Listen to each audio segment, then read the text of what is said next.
Good evening. In the end, the jury took just 18 minutes to convict Ali Harbi Ali of the murder of Sir David Amess. So great was the weight of evidence against him. The MP was stabbed to death doing the job he loved, a job he had done for almost 40 years, helping his constituents in South Essex before being struck down in a church hall. Ali was a homegrown terrorist who carried out what the prosecution called a cold and calculating murder at the veteran MP surgery in Leigh-on-Sea in Southend last October. He told the Old Bailey trial that Sir David deserved to die because he voted in Parliament for airstrikes on Syria. He also said he had no regrets. In a moment, we'll join our political correspondent Phil Hornby in Southend. But first to Joe Caution, who has been following the trial for ITV News Meridian, live to the Old Bailey. And Joe, an easy verdict for the jury then? Yes, absolutely. In the closing speeches, the prosecution said the evidence against Ali Harbi Ali was so utterly overwhelming and compelling that so overwhelming, in fact, that the judge, Mr. Justice Sweeney, told jurors before he sent them out just before 12:30 today that they could take as long as they needed to deliberate, but they didn't need it, returning those unanimous verdicts in just 18 minutes. Now, as they were read out in court, the family of Sir David had moved from the public gallery into the well of the court, just feet away from Ali, so they could look him in the eye as he was convicted. Now, Ali admitted during the trial that he had planned attacks on other politicians who voted to perform airstrikes in Syria, and the Metropolitan Police say that made Ali difficult to track because of his ability to stay under the radar. We can learn that people can self-radicalise and do this almost entirely in secret and alone in their house and do that online. And that some of their activity, when they then leave their house, presents an opportunity for us and the public maybe to work together and identify their behaviour. But people can do this entirely alone at home. Well, Judge Mr. Justice Sweeney has described this a case no one is ever likely to forget, a case that has demanded above and beyond the norm for jurors. And as a result, he said that they will be relieved of jury service for the next 10 years if they so wish, because of the harrowing nature of this case, on how this young university dropout with a warped, twisted and violent ideology has spent years hatching a sinister plan to kill an MP, as Kit Bradshaw now reports. State emergency. Please, quick now. The man is wielding a knife and he's threatening me. Where are you? He's killed David Amess at Belfast Methodist Church. This isn't a call Yvonne Eves ever expected to make.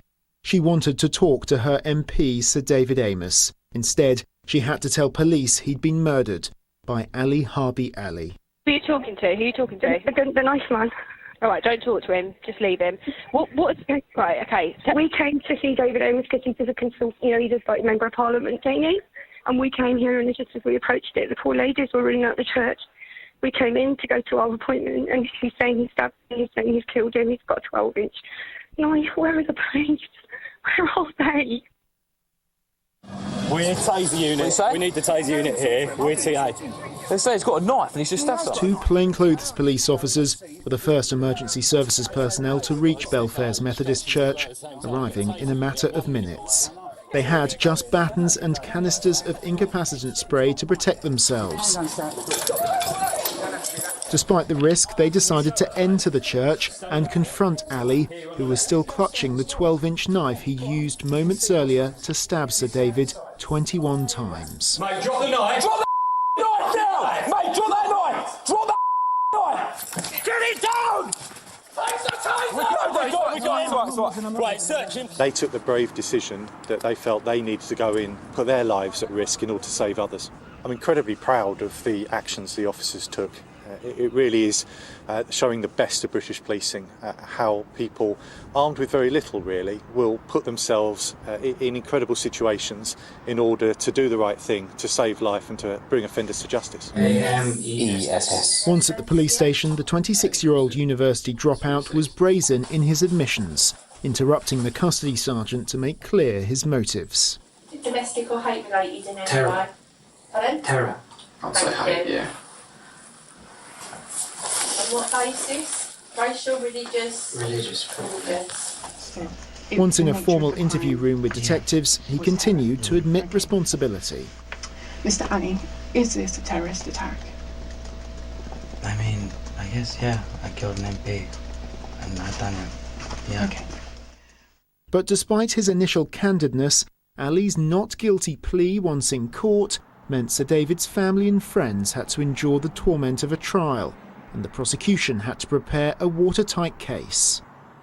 That involved trawling through hundreds of hours of CCTV footage, some of which showed Ali's previous reconnaissance missions to the Houses of Parliament, Whitehall and Downing Street, less than a month before the deadly attack. I'll be honest with you, there's been a lot of times where I've gone out in my head with the plan to do something, and then I would come back on. So, you know, because, you know, what's the word I'm looking for? I bottled it, you know? That's the word, football word. Despite what this individual said initially, when he was first arrested, he went back on what people might have thought was going to be a guilty plea. And because in this country we guarantee everybody the right to a fair trial, that's meant that our specialist team have needed to prove every element of the offences we charged. And I am pleased for the Amess family and for everybody that we have that clarity today. Prosecutors were eventually able to show the Old Bailey jury a detailed video timeline of Ali's journey from his home in Kentish Town, North London, to Leigh-on-Sea in Essex on the 15th of October last year for his pre-arranged appointment with the MP for Southend West. Ali secured that appointment with Sir David by giving a fake postcode, posing as a constituent. In email exchanges, he told members of the MP's team, "I'll be moving to the area from a Labour-held constituency and wanted to get to know my future MP." He added that he worked in healthcare and was interested in Christianity. Once his appointment was confirmed for Belfair's Methodist Church, Ali ended the conversation by writing, "I don't know how long the appointments are, but I don't think it'll take too long." This was the simple makeshift reception desk where Sir David's assistant sat to welcome constituents to the surgery. Sir David Amess had moved his constituency surgeries to this church so he could be more accessible to the public he was so proud to represent. To many here, he was Mr. Southend, a champion and cheerleader of the whole community, and someone whose legacy lives on. Kit Bradshaw, ITV News, in the city of Southend. Back to Joe Coshin. What happens now, Joe? Well, the sentencing is expected to take place on Wednesday, Sangeeta, where Ali Harbi Ali is expected to receive a life sentence for the murder of the Conservative MP and for preparing acts of terrorism. Following the sentencing, we expect to hear from the Metropolitan Police, who will read out a statement on behalf of Sir David Amess's family. Now, someone who has spoken out already is Brendan Cox, the widower of the former Batley and Spen MP Joe Cox, who was murdered nearly 6 years ago. He said that, like the killing of Joe, all that has been achieved politically by Ali is to allow millions of people to learn about David's decency. Joe Coshin at the Old Bailey, thank you very much indeed. Well, let's go to Southend now. Our political correspondent Phil Hornby is there for us. Phil, the big question then is, how do we protect our MPs while at the same time keeping them accessible to the people who want to talk to them, the people who elect them? Yes, Matt, and as Joe reminded us, this isn't the first time an MP has been murdered. In fact, people in Eastbourne will remember Ian Gow back in 1990, killed by a car bomb outside his home in Hankham. Then there was the Joe Cox murder in Yorkshire, and then Sir David. And every time one of these terrible events happened, that question is asked, Matt. And we've been discussing it with 3 senior MPs from the South East who, between them, have clocked up 76 years in the House of Commons. We are exposed. If we're going to do the job the way that most of us want to do it and get out and meet people or allow people to come in and see us, then there's an element of risk. I take pride in the fact that I'm a member of my community. I'm out in my community all the time, and I don't feel it at all threatened by the community. We've all had advice from the security people at the House of Commons.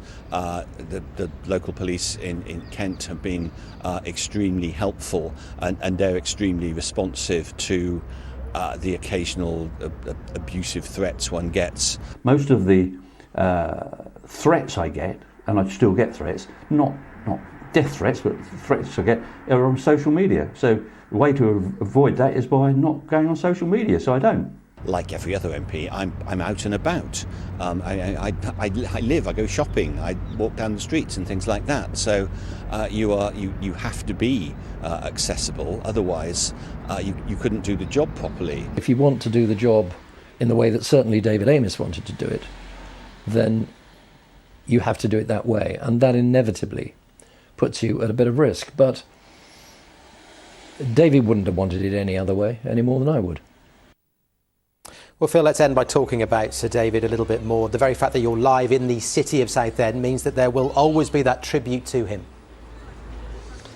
Indeed, Matt, and walking around the streets close to the seafront here, they're festooned with banners proclaiming our city, Southend city status, but really it is Sir David's city, and that is one of his main legacies here in Southend. The Speaker of the House of Commons today said the trial has been distressing, but now is the time to focus on Sir David's legacy, and here in Southend you feel it all around you.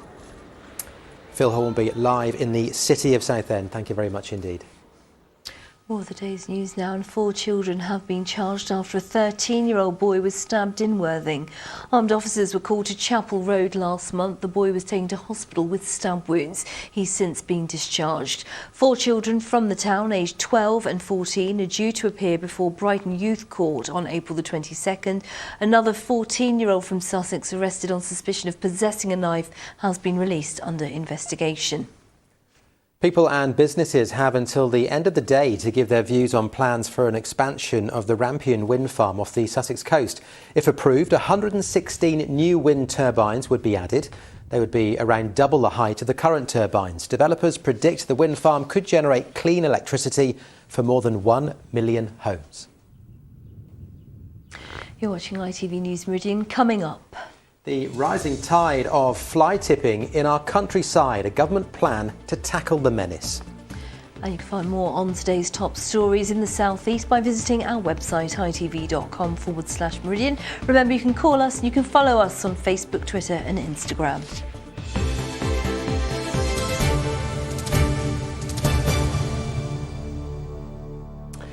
Unions are questioning P&O's announcement that its ferries could be sailing on the Dover to Calais route by Friday, saying they don't believe its new staff can be ready to pass safety checks. Well, as the county continues to face travel disruption, businesses at the heart of the storm in Dover say they are left struggling. Here's Sarah Saunders. The vast backlog of lorries on the M20 coastbound began to clear today. But you can't drive on it. For now, the motorway here remains closed, with the expectation the queues will be back. And with this major route to Dover still inaccessible, businesses here are under pressure. For April, at the moment, I've done one sale and I've taken £14. I'm a good 95% down on where I'm supposed to be for this time of the month. Obviously, I still have my bills and rent and everything to pay, so myself and our small businesses are really being left, really. Carers have been leaving extra time to reach the people they want to help. They've all been messaging Jammer saying, are there other ways around to get there, and having to go out and face these extra challenges, just trying to do their jobs and look after our lovely clients. With the usual roll-on, roll-off system severely disrupted, lorry drivers have reported occasions when ferries were forced to sail half-empty. And unions have cast doubt on suggestions P&O might be able to resume its Dover to Calais route as soon as next weekend. To new vessel is it's not something that just happens in a week or two. Yes, it takes a considerable amount of time, with highly skilled people being involved in team effort. So I don't believe that's the case, that P&O will be put on services this weekend. As well as road disruption, eco-protesters at oil terminals have put pressure on fuel supplies. All of this leaving Kent tourist attractions struggling during what should be one of the busiest holiday periods of the year. I mean, we're all fighting tooth and nail to get our businesses back on track. And this feels like a massive kick in the teeth and a really, really unhelpful impact. This last week, we've been down 50% on business. as a result of the traffic problems. It's frankly shameful. You know, this is not a new problem. This should have been sorted out, and I think it's the last thing we need in the year when we're trying to recover from COVID. Clear today, but the road ahead remains, well, closed for now. Sarah Saunders, ITV News, Dover. Well, we've now heard that an inspection of a Dover P&O ferry is underway. Let's go live to the port where Sarah is waiting. Sarah, what more do we know? Well, of course, each one of these ferries is going to have to pass its Maritime Coast Guard Agency safety inspection before it can set sail. And we've heard that inspectors are currently aboard the Spirit of Britain, which you can see over there behind me. The inspection is likely to continue into tomorrow. Now, a quick reminder, the Pride of Kent has already had and failed its safety inspection, and the Pride of Canterbury is still awaiting its one. Now, the MCA has released 2 P&O ferries on other routes elsewhere in the country, but P&O has accused the agency of carrying out these checks with unprecedented levels of rigour. The MCA says it's doing it in exactly the same robust way that it checks every ship. Sarah, live in Dover, thank you. Now, fly tipping has become a real epidemic in some parts of the southeast, and some experts think the situation has become worse since councils started charging households to use official tips. Which is why the government is now telling those councils to drop the charges and to let drivers just turn up. James Dunham's been looking at the latest proposals. Littered with waste, this farmland in Gravesend a dumping ground. Branches and books among the mound of rubbish left for a frustrated farmer to clear up. Fly tipping is a proper grind. You know, farming, looking after the environment, everything we do is hard work. We do it because we love it, and then you have people that come in and just undo all of it. And you think, why am I doing this? The government worry restrictions on accessing recycling centres is helping fuel fly tipping. In West Sussex, for example, a booking is required to drop off waste at 6 out of the 11 recycling centres. Over in East Sussex, no booking is required, you just need to be a resident, while in Kent, all 18 centres require a booking in advance. Today's proposals suggest the government could end the need for pre-booked slots, while charges to drop off DIY materials such as tiles and bathtubs could be scrapped. Around a third of councils have been charging people for things like plasterboard that might be from DIY. We think that's wrong, so we're going to ensure that that remains a free service. People have already paid once for their council tax and they shouldn't have to pay a second time. It will help. I don't know how greatly it will help. I think the kind of rubbish you get from that end is where you've already got a rogue trader, a rogue clearance people already dumping, and then you get someone that's done a little bit of DIY and go, oh well, it's only a bit more in it, I'll add it on. So it might stop that. It might stop a bit of a culture of, oh well, it's all right, but it's not going to go all out. Watch out is the message from government. Extra money is promised for councils to install CCTV. Cameras here at this site in Dartford, deterring people from dumping their waste, cleaning up what was once a fly tipping hotspot. James Dunham, ITV News. The ITV Evening News continues at 6:30. Here's Mary Nightingale. Guilty of murder, the terrorist who killed the MP Sir David Amess. It took the jury just 18 minutes to convict Ali Harbi Ali, who stabbed the MP after months of plotting attacks on politicians. Also ahead tonight, the ethics watchdog opens an investigation into Rishi Sunak's tax arrangements. Why this could be the first of many virtual openings conducted by the Queen. And the new marathon in Leeds for one of the city's sporting heroes. Do join me for those stories and more at 6:30. A celebration of the life of a gay rights campaigner from Brighton has taken place. George Montague, who was 98, was described as a hero by those who knew him. Charlotte Wilkins has this report. George Montague makes his final journey through the city where he could be himself. The 98-year-old was a fierce campaigner for gay rights. And while he only came out officially in his 80s, he'd spent many happy years with his partner Somchai, who he married in 2015. He's warm, loving, partner, husband, friends, and live my life. Mr Montague was an active participant in the annual Pride celebrations in the city. He would often be seen with his mobility scooter adorned in rainbows and flags, and described himself as the oldest gay in the village. Now people understand. When I was very young they didn't, now they understand. When George Montague was a young man, living in an openly gay relationship would have been unthinkable. In 1974, he was convicted of gross indecency with another man. Years later, once the law had changed, he was offered a pardon by the government, but refused to accept it and fought tirelessly for an apology instead. George was such an inspiration for the whole time that I've been here. He's always been there in the background, making a massive difference to the community and making sure people know that it's important to have visibility, helping a whole community of people be pardoned for being who they are. There's no doubt that George will be honoured and celebrated at this year's Brighton Pride Parade in August, but it won't be quite the same without him in it. Charlotte Wilkins, ITV News, Brighton. Some lovely tributes there. Holly joins us now, as you can see. Holly, you've got some lovely pictures, or interesting pictures. I do, yes. I've got some photos of a phenomenon called a 22-degree halo, so let's take a look. Now this, as you can see it there, a little circle around the sun. It's a phenomenon that forms in ice crystals in cloud high up in the atmosphere. We've got another one here from Jean and John this morning around sunrise. And it doesn't just happen around the sun, it also happens around the moon. And I've got a lovely photo here from Becky Mitchell of that from last night as well.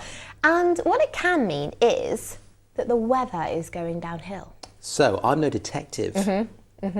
Does that mean the weather is going downhill? Well, in the short term, yes it is. We've got this southerly. It's going to bring some heavy, potentially thundery showers for tomorrow, but also it's going to bring some Saharan dust potentially as well. We can take a look now at a map showing the Saharan dust. So this is where it is today. This is a computer model showing where the computers think it is. You can see the stronger colours, the yellows and the oranges, down across Spain, across Africa. We've got some blues across us there, subtle blues, showing a bit at the moment. As you head into tomorrow, though, it gets thicker, it gets stronger. It does clear through, so by the time we're on Wednesday, it should be sort of well out into the North Sea. But it does just mean potentially some dirty cars or some nice sunrises and sunsets as we head into tomorrow. So you give and you take away. Yes, especially to Sangeeta, who just washed her car yesterday. What a waste of time and money. Shouldn't do it. Right, let's get a check on that full forecast for the hours ahead. Here's Holly.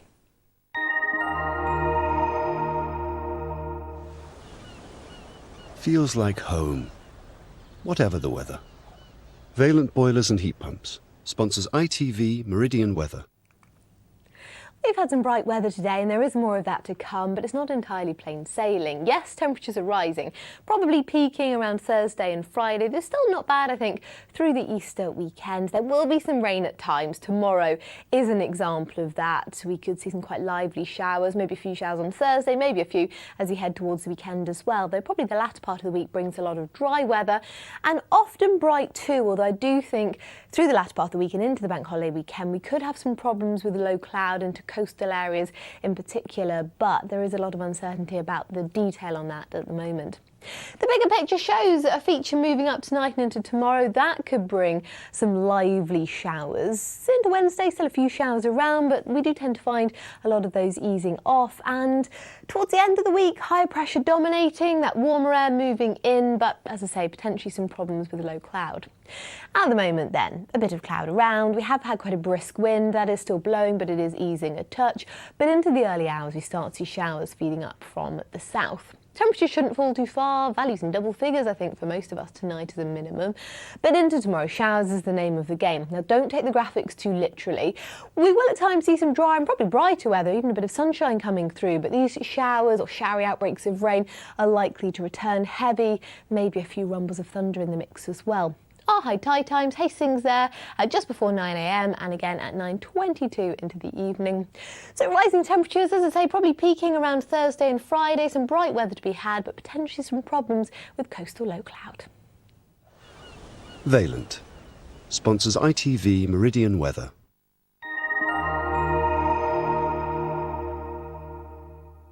That is it from us for the time being. In just a moment, of course, the ITV Evening News with Mary Nightingale. Don't forget to join Matt just after 10:30 for your late update in the South East. For now, though, from the team here, thanks for watching. See you tomorrow. Bye-bye. Bye-bye.